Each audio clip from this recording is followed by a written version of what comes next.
Karina baby, for the 14th we have, how does the wind blow?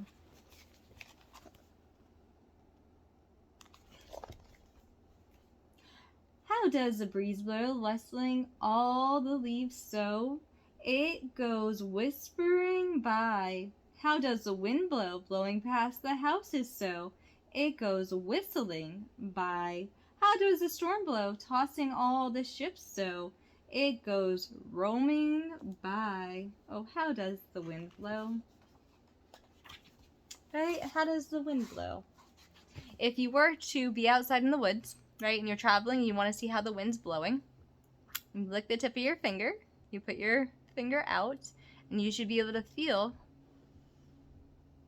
what side of the finger the wind is blowing. Like right now I have wind blowing from a fan above me that's blowing this way. I'm not exactly sure why they taught us to do that in Girl Scouts. I don't remember. But I'm sure there was a good reason for it. Alright, let's go into our 5-minute storybook with Peter Pan. It's Trick or Treat. Oh, a trick for Hook. Let's take a look. This artwork in this book is just so beautiful. Look at how beautiful that is. Education is so many different aspects of yourself in your life, right? We need every single part of it. So if you're not a great reader, if you're not a great speller, if you're not great with math, or if you're not great with science, or if you're not great with history, or if you're not great with art, or if you're not great with music, you're going to be good with one of those parts, right? You don't need all of it.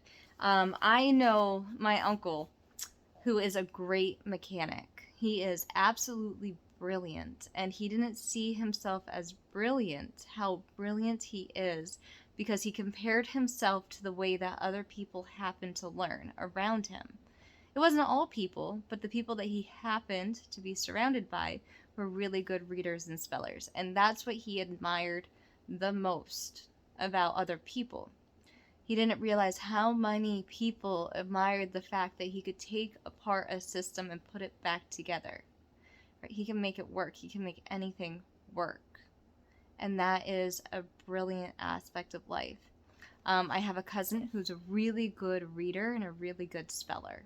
And I always thought that that was absolutely brilliant. She is absolutely brilliant because she has the foundation of being able to read anything and spell anything without even knowing the word before that.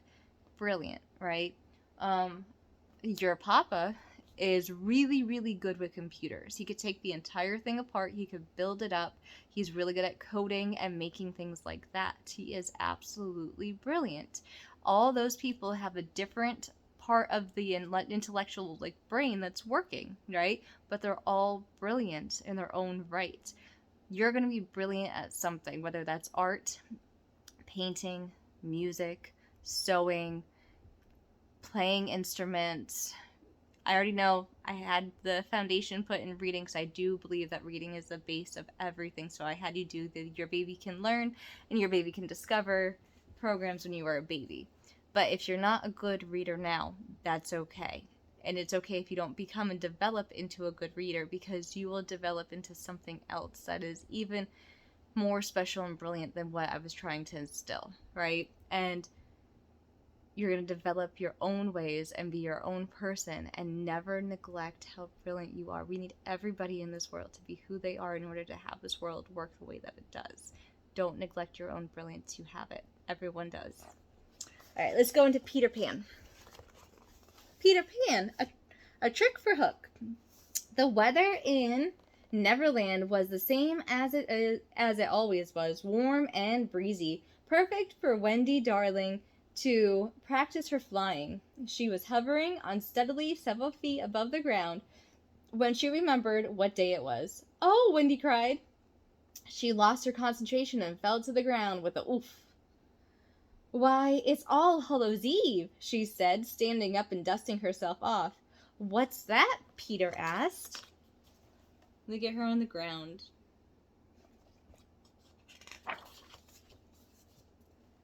"It's a holiday with all the spooky things," Wendy explained, "and some not so spooky things too, like bobbing for apples." "And turnips," Johnny added. "Tell him about the turnips, Wendy." "Oh yes," Wendy said.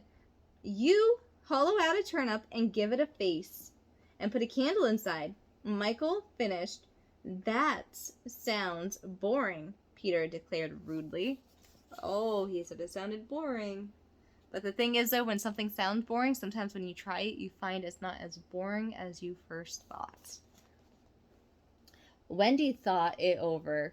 Well, I don't think it's boring, she said. You know, they say All Hallows Eve is the night that all the ghosts come out. Peter's eyes widened. Now that was interesting to him. I love ghosts, he cried. And are they scary ghosts? Wendy nodded gravely. All Hallows Eve, she said in a whisper. The bats stay home. The owls hide in the trees. Even the spiders are afraid to show their faces. That's how scary the ghosts are. Peter shivered. That's spooky, he said. He exclaimed his arms. Look, I've got goosebumps.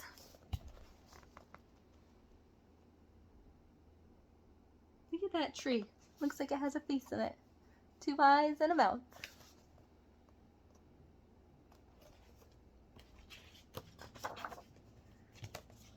The children all piled on Peter's hideout as Wendy continued describing All Hallows Eve. People play tricks on each other on All Hallows Eve, she said, and tell spooky stories. What about, like what? Asked Peter. Well, there was a story Papa used to tell us about a haunted turnip, Wendy said. It gave me nightmares. Peter looked thoughtfully. In fact, he looked like he was hatching a brilliant scheme. Tricks, he said, pacing back and forth. Spooky stories, nightmares. Then he flew straight up to the ceiling, so fast he almost hit his head. I've got it, Peter said. We'll play All Hallows Eve trick on Captain Hook.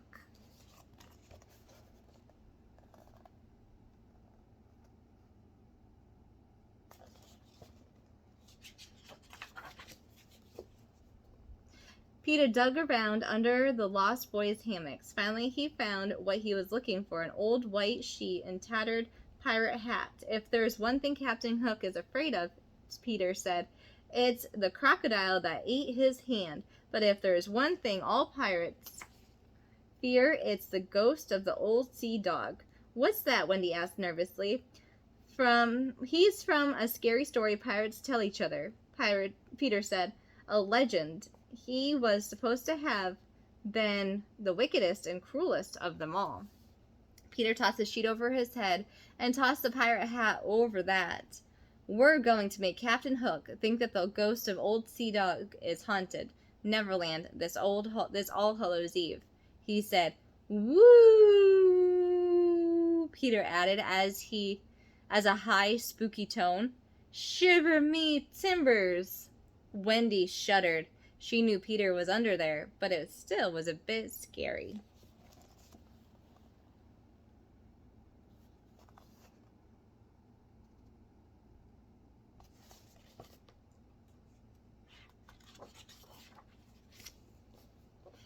Peter, Tinkerbell, Wendy, and the boys snuck down to the beach as quietly as they could. Evening had fallen, and they stuck to the shadows as they went. When they reached the water, Tinkerbell sprinkled Wendy and the boys with pixie dust. The group rose into the air, gliding slightly above the waves. Soon they had reached the Jolly Roger. Shh, Peter whispered as they flew quietly around to the wheel where Hook stood, looking over the deck of the ship.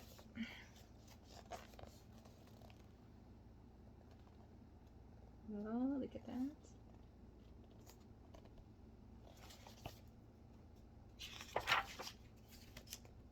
The night air was still and the sound of the ocean lapping on the sides of the ship was faint. Wendy, Peter, and the boys hovered silently in the shadow of the ship, breathing as quietly as they could manage.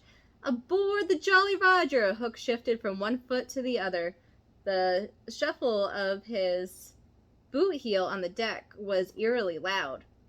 All Hallows Eve, Hook muttered to himself. I hate All Hallows Eve.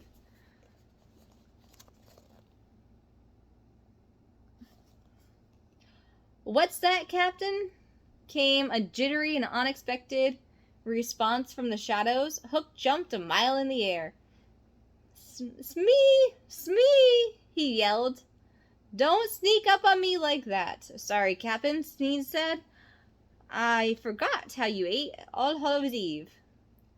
It's bad enough having that crocodile snarkling around, Hook whined. Now I have to watch out for ghosts on top of it. Hidden from sight, Peter winked at Wendy.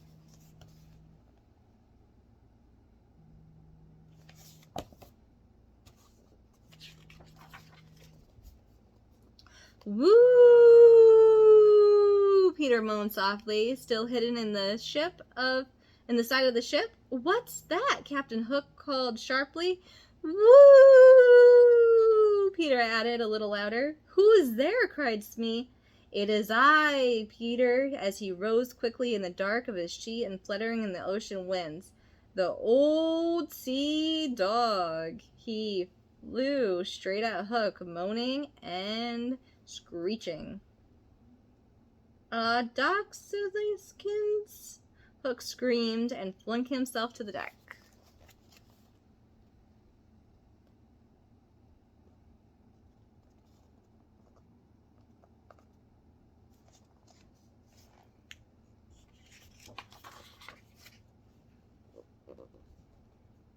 Laughing, the children fled far and fast as they could. They looked at Hook's face, and it had been priceless. Where's Peter? Wendy asked when she and her brothers landed on the beach. The boys looked around, but Peter was nowhere to be found. Let's get home, Wendy suggested. Maybe he'll meet us there. But as they approached Peter's hideout, the hair on the back of Wendy's neck began to stand up. They could see an eerie glow through the trees. A glow like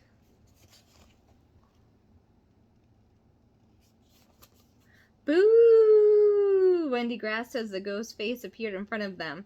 The grinning head with no body. It bobbed and struggled through the air. It was a floating turnip.